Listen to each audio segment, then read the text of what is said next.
No one else can do this. This is unique to the Lord.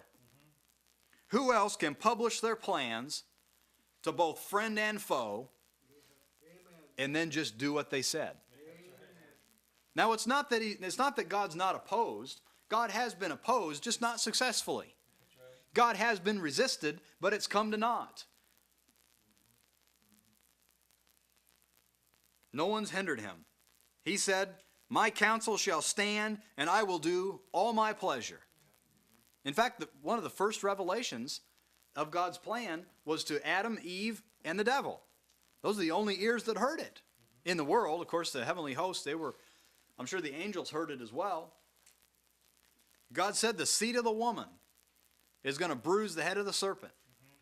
It wasn't a lot of information. It wasn't an extensive revelation, extensive explanation of how he was going to do it. But as time passed, more and more opened up. And even after more was opened up, the devil still couldn't stop it. That's right.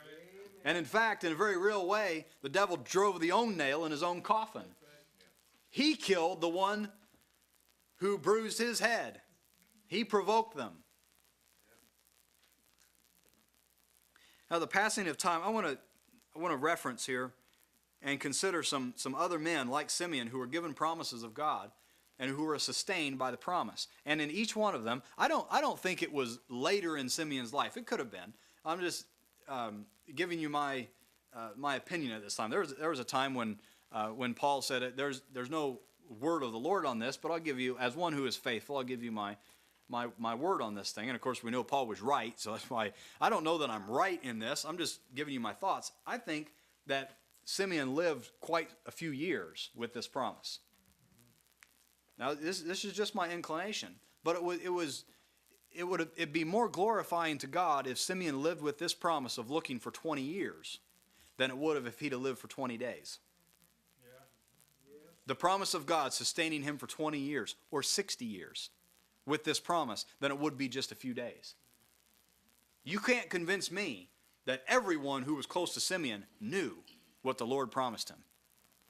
You can't tell me that possibly that those who knew the promise given to Simeon could have been the ones whom Anna went and told. Now, so the passing of time, see, is itself a test.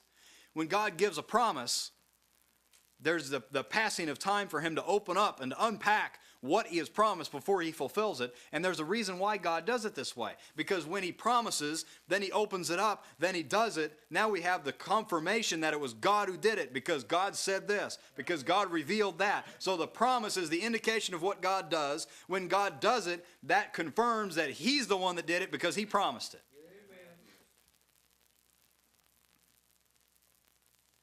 You know, consider the promise given to Abraham. There's three other promises that I wanted to refer to. Promise made to Abraham, the promise made to Noah, and the promise given to Israel, particularly to highlight Joshua and Caleb in the promise given to Israel. In the promise made to Abraham, at the first time the promise was given, it was 25 years to when Isaac was born. At the promise given to Noah, from the time of the promise to the time that it started raining was 120 years. At the time, the promise given to Israel, the most immediate time frame there, from the time that their promise was given of the promised land to the time that they crossed Jordan was 40 years.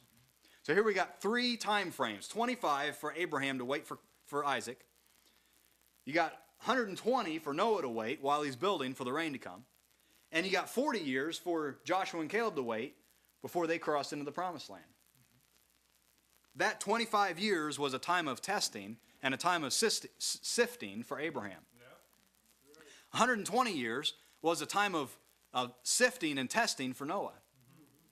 And that 40 years was certainly every other man of the age of war fell through the sieve in those 40 years other than Joshua and Caleb.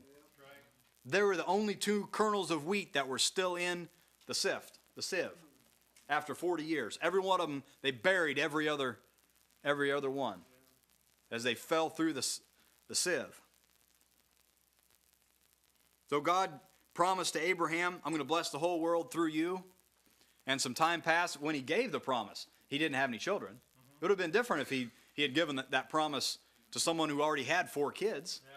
Then he had just been wondering which one through which the promise would. But no, he gave it to an old man whose wife was barren, who didn't have any kids. He says, I'll bless the world through you, through your children, through your seed. And as time went on, Abraham must have kept thinking, I'm getting older. This isn't getting any easier. The calendar's still going forward, not backwards. And so he mentioned Eliezer. And the Lord revealed not through him. So then more time went past.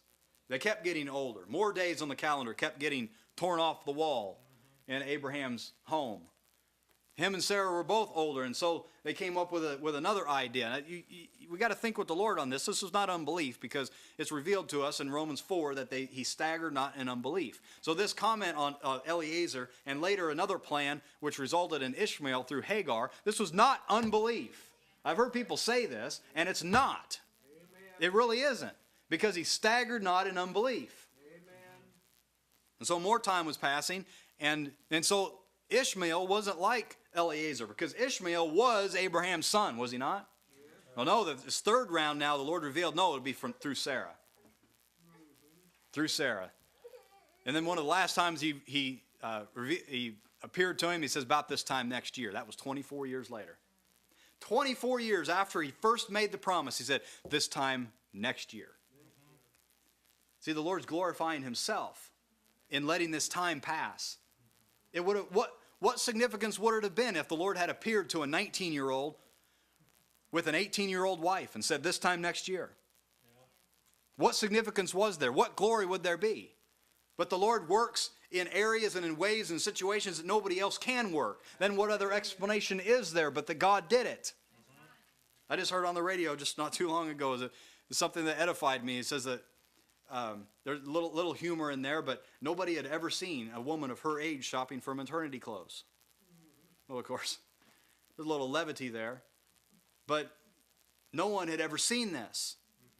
What sustained them for 25 years? It was the fact that God said he would do it.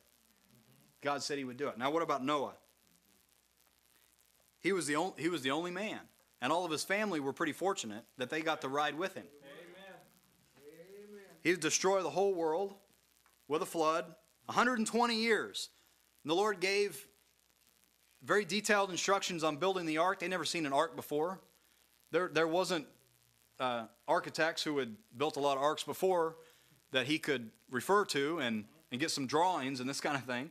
He received the instructions from the Lord, dimensions, what kind of material, how to cover it, pitch it. You know, think about this, 120 years. I'm 29. Brother John is 95. He still wouldn't be done building the ark. 120 years. Just think about the passing of time. Think about it this way. The wood that Noah cut, that he first used, starting at the bottom of the ark, he could have used wood at the top of the ark that had not even been planted as a tree when he cut the first wood. 120 years. He could have taken 10 acres and planted trees in this 10 acres and then started building the ark. And when he needed more wood, he could have used mature lumber from that 10 acres. That's how long it took him. This is staggering. The passing of time from the promise to reign.